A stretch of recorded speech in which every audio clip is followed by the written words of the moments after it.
No. My name's Robert Dodd. I'm from Columbia, South Carolina. I'm active with the South Carolina chapter of the Sierra Club, and I practice environmental law. I have a couple of recommendations for you.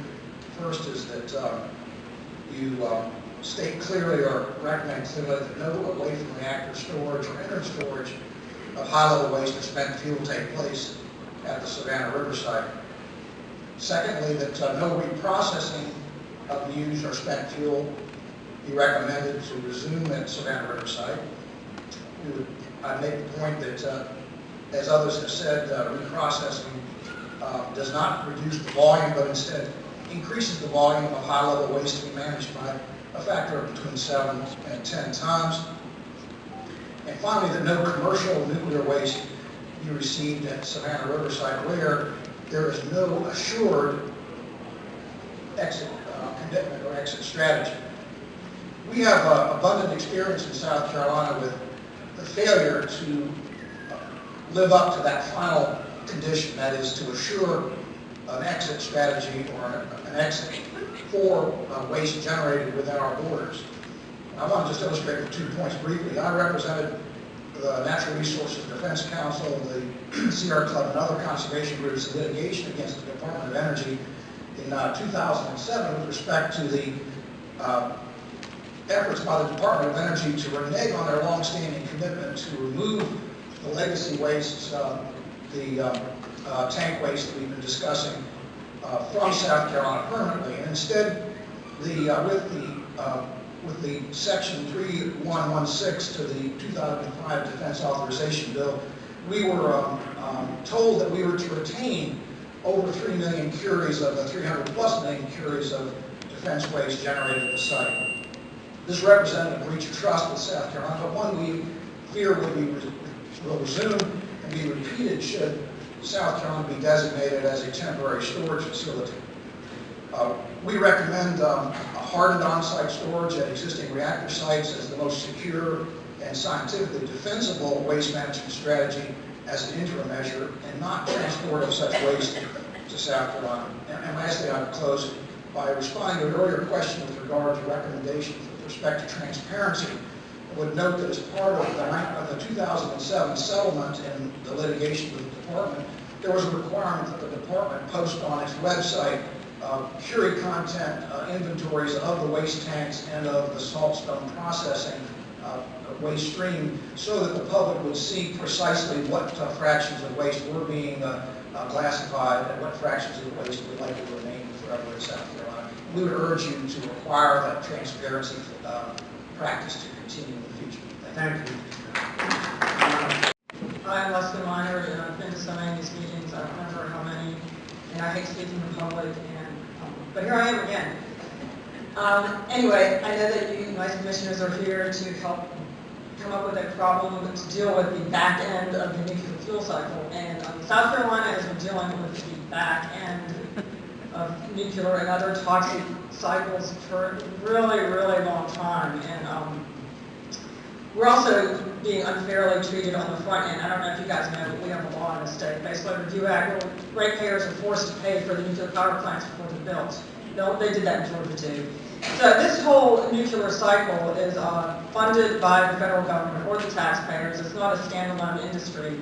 And I think that I'm starting to hear this work I've been hearing for reprocessing, and it seems like it started 8 years ago, which is another ploy for Savannah River site to feed at the federal trough, which is, I don't know if anybody's noticed, but the government's sort of running out of money, and I think our money can be way better spent. For example, we spent $4-point-something billion on a MOX plant, and it doesn't even, there's not even a utility that wants the MOX fuel, even at the, what I called yesterday, the blue light special Walmart price that they're offering it. So, we need to quit acting like the Russians, which, by the way, went broke, spending all their money on defense. And I consider Department of Energy a subsidiary of our Defense Department. So we need to quit blowing our money on that and finding wiser ways to spend our money. And we do not need reprocessing in South Carolina because that will turn into interim storage. And interim storage will turn into long-term storage. As Dick Riley said, the first rule of nuclear waste is where you put it, that's where it stays. And the community does not want that here. Thank you for coming to visit South Carolina. Thank you very much. Thank you for allowing me to speak. I'm Debbie Parker, Legislative Director for Conservation Voters of South Carolina. We facilitate the Common Agenda process, which brings together over 36 organizations representing 45,000 South Carolinians who promote a clean, healthy, and economically vibrant South Carolina. Good. We have a proud tradition of contributing to our national security and making sacrifices for our country. Central to this legacy has been Savannah Riverside, and Conservation Voters is grateful for the contributions of SRS and the people who work there to our national defense. However, as the Blue Ribbon Commission deliberates how to manage the high-level nuclear waste accumulating at nuclear plants, please consider that South Carolina's conservation community has grave concerns about any proposals that would bring more nuclear waste to our state. Conservation Voters, along with Audubon South Carolina, Coastal Conservation League, South Carolina Sierra Club, Environmental Education Association of South Carolina, the Solar Business Alliance, Upstate Forever, Morning Sun Foundation, South Carolina Wildlife Federation, League of Women Voters of South Carolina, Waccamaw Riverkeeper, and Wildlife Action would like to state for the record that we oppose importing waste under any conditions, including under the pretext of interim spent fuel storage and/or reprocessing proposals. These proposals substitute a long-term national solution with a short-term South Carolina problem. Our country stands at a nuclear waste crossroads. Leaving aside the environmental and scientific suitability or unsuitability of Yucca Mountain, both its selection and its apparent recent failure were essentially political in nature. Rather than pointing fingers over Yucca's demise, elected leaders at every level need to return to the table and hold an intellectually honest discussion centered exclusively on a long-term solution to our nuclear waste challenge. This discussion should be guided by policy, not politics, and by science, not special interests. We look forward to participating in the discussion, and we thank the Blue Ribbon Commission for your efforts to help facilitate it. I'm Lynn Cooper from Columbia, South Carolina. I've been in South Carolina for about 32 years, and I've never taken a tour at Savannah Riverside.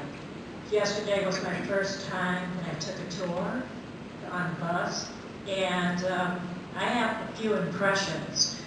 One major impression was the amount of money that was being poured into the place. There was a huge line of contractors and business people all lined up when we first arrived, and as we looked out through our bus windows, we saw a lot of hustling and bustling, a lot of building, etc. So let's be clear. This is trying to move as fast and forward as possible and utilize as much money as this area has for as quick as they can before it disappears. With that said, I thank my president for creating the Blue Ribbon Commission.